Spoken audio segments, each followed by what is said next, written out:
everyone, welcome back to our YouTube channel. This is an exciting time in your teaching career because you are starting the process of applying for jobs. In this video, we'll be looking at the process of applying for jobs as a trainee teacher or an ECT. Let's get started. First of all, when is it the right time to start applying for jobs? The peak time for applications is the start of March and the end of May. Some schools will advertise as early as January. Others will advertise much later, even as late as July. You can always start the process earlier by researching schools and having a think about where you might like to work and what kind of school is your preference. How do you know which schools are looking for teachers? Most primary schools will advertise on their local authority website or sometimes in the local paper. Secondary schools tend to use job sites such as schooljobsearch.co.uk. Schools generally only use agencies to book supply teachers or for very short notice positions. Start having a think about the type of school you might want to apply for. The best way to do this is research. Look at the school's website, think about their location, past performance and the support they offer ECTs and the class that you may be teaching.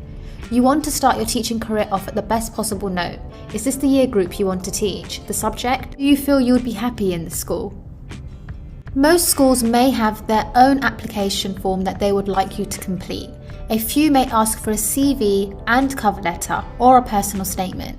These will take a few hours to complete and will need to be personalised to the school that you are applying for. So it's important to choose schools that you feel are a good fit for you. Most applications may be made via email, but some schools prefer a paper copy. Don't worry if you find that more experienced teachers are applying for a post. Many head teachers prefer ECTs because they are enthusiastic, willing to learn and have been trained in the latest educational theories. Do your best to focus on the job specification and your suitability for the role, and don't compare yourself to others. Remember, try to stay positive. The fact is that job hunting is competitive and you may not get interviews to start with. If this happens, take it as kind of feedback and improve your CV. Once you get interviews, please bear in mind that you may not get the first role you apply for, even if you really want it. Don't take it personally, it's part of the process. You will find somewhere that is just right if you keep looking and stay positive. I hope that you have found this video helpful. Please don't hesitate to reach out if you have any further questions. Thank you so much for watching and we'll see you in the next one. Bye!